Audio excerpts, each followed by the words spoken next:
பருப்பு பாயாசம் இப்படி ஒரு முறை செஞ்சு பாருங்கள், ரொம்ப நல்லாயிருக்கும். Welcome to Kayu's kitchen.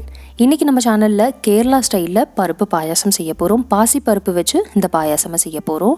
ஈஸியாக செய்யலாங்க, ரொம்ப நல்லாயிருக்கும். கண்டிப்பாக ஒரு முறை ட்ரை பண்ணி பாருங்கள். அதுக்கப்புறம் கேரண்டியாக நான் சொல்கிறேன், நீங்கள் எப்போவுமே இப்படி தான் செய்வீங்க.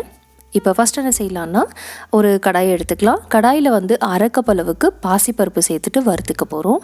ஸோ இந்த அரை கப் பாசிப்பருப்பில் பாதி மற்றும் இப்போதைக்கு சேர்க்குறேன். ஃபஸ்ட்டு இந்த பாதி சேர்த்துருக்கோம்ல, இதை நல்லா வறுத்துக்கலாம். அதுக்கப்புறம் இதிலே நம்ம பேலன்ஸ் வச்ச பாசிப்பருப்பும் சேர்த்துட்டு வறுக்க போகிறோம். ஸோ இந்த ஃபஸ்ட்டு சேர்த்ததை நல்ல கோல்டன் ப்ரௌன் கலர் வர வரலையும் லோ ஃப்ளேம் வச்சுட்டு நல்லா வறுத்துக்கோங்க. கரியாமல் பார்த்துக்கணும். ஸோ லோ ஃப்ளேம்லேயே வச்சுட்டு நல்லா வறுத்துக்கோங்க. பாருங்கள், இந்த அளவுக்கு நல்லா கலர் வரணும்.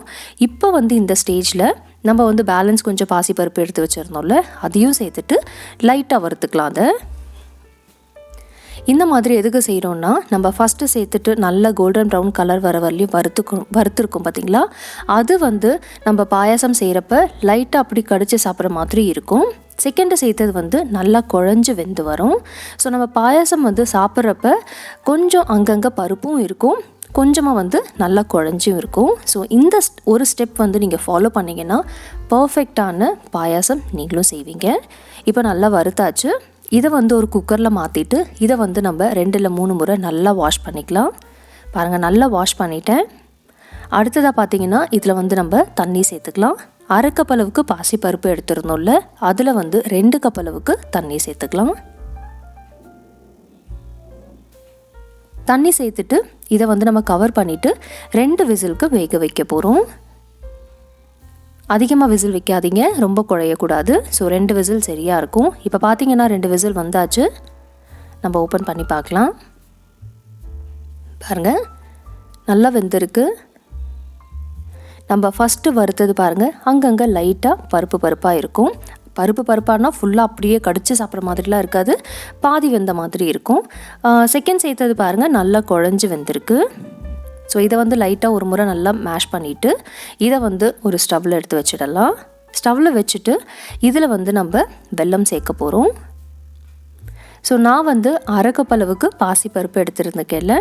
ஸோ இதுக்கு 1 கப் அளவுக்கு வெல்லம் சேர்த்துக்கலாம். நீங்கள் 3/4 கப்பில் இருந்து 1 கப் அளவுக்கு வெல்லம் சேர்த்துக்கோங்க. ஸ்வீட் அதிகமாக சாப்பிட்ற மாதிரி இருந்தீங்கன்னா 1 கப் அளவுக்கு வெல்லம் சரியாக இருக்கும். கம்மியாக வேணும்னா நீங்கள் 3/4 கப் எடுத்துக்கோங்க. இன்றைக்கி நான் ஆர்கானிக் வெல்லம் சேர்த்துருக்கனால நான் அப்படியே சேர்த்துருக்கேன். நீங்கள் நார்மல் வெல்லம் எடுக்கிற மாதிரி இருந்தால் அதில் ஒரு 1/4 கப் அளவுக்கு தண்ணி சேர்த்துட்டு நல்லா கரைச்சிட்டு அதுக்கப்புறம் அதை வடிகட்டிட்டு இதில் சேர்த்துக்கோங்க. இந்த ஆர்கானிக் வெல்லமில் தூசி இருக்காது. ஸோ நான் அப்படியே சேர்த்துட்டேன். இப்போ இதில் 1 டீஸ்பூன் அளவுக்கு நெய் சேர்த்துட்டு ஒரு 2 நிமிஷத்துக்கு மீடியம் ஃப்ளேமில் நல்லா கொதிக்க விடணும். கலர் பாருங்கள், நல்லா மாறிடுச்சு. நெய் சேர்த்து கொதிக்க வைக்கிறப்ப இது நல்ல வாசனையாக இருக்கும். இப்போ பார்த்தீங்கன்னா 2 நிமிஷம் நல்லா கொதிச்சாச்சு. இந்த ஸ்டேஜில் தேங்காய் பால் சேர்த்துக்கலாம். இந்த தேங்காய் பால் தண்ணியாக இருக்கிற தேங்காய் பால், 2ஆவது அரைச்சி எடுப்போம்ல அந்த தேங்காய் பால், அது 1/2 கப் அளவுக்கு சேர்த்துருக்கேன். நல்ல திக்கான தேங்காய் பால் நம்ம ஃபைனலாக தான் சேர்க்க போகிறோம். ஸோ இப்போதைக்கு தண்ணியாக இருக்கிற தேங்காய் பால் 1.5 கப் அளவுக்கு சேர்த்துட்டு ஒரு முறை நல்லா மிக்ஸ் பண்ணிவிட்டு இதை நம்ம 5லேருந்து 6 நிமிஷத்துக்கு நல்லா கொதிக்க விடணும். பாருங்கள், நல்லா கொதிச்சாச்சு. இது 6 நிமிஷமாக நல்லா கொதிச்சுட்டே இருக்குது.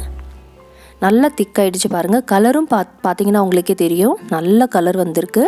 இந்த ஸ்டேஜில் 3/4 டீஸ்பூன் அளவுக்கு சுக்கு பொடி சேர்த்துக்கலாம். 3/4 டீஸ்பூன் அளவுக்கு சுக்கு பொடி சேர்த்துட்டு இதில் அரை டீஸ்பூன் அளவுக்கு ஏலக்காய் பொடியும் சேர்த்துக்கலாம். ஒரு முறை நல்லா மிக்ஸ் பண்ணிக்கலாம். ட்ரை ஜிஞ்சர் பவுடர் கண்டிப்பாக சேர்த்துக்கோங்க. அப்போ தான் பாயாசமோட டேஸ்ட் ரொம்ப நல்லாயிருக்கும், நல்லா வாசனையாக இருக்கும். அது மாத்திரம் இல்லை, ரொம்ப ஹெல்த்தியாகவும் இருக்கும். பாருங்கள், நல்லா மிக்ஸ் பண்ணிவிட்டேன். இப்போ ஃபைனலாக அரை கப் அளவுக்கு நல்லா திக்கான தேங்காய் பால் சேர்த்துக்கலாம்.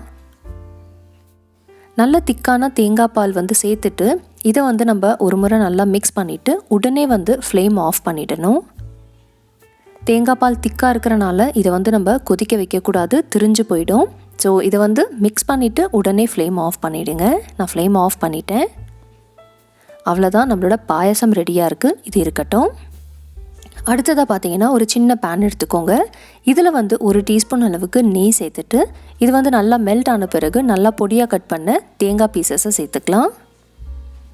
நான் இன்றைக்கி 2 டேபிள் ஸ்பூன் அளவுக்கு எடுத்திருக்கேன். உங்களுக்கு வேணும்னா நீங்கள் வந்து கொஞ்சம் அதிகமாக கூட எடுத்துக்கோங்க. இப்போ இந்த தேங்காவை வந்து ஓரளவுக்கு லைட் கோல்டன் ப்ரௌன் கலர் வரணும், நல்லா வறுத்துக்கலாம்.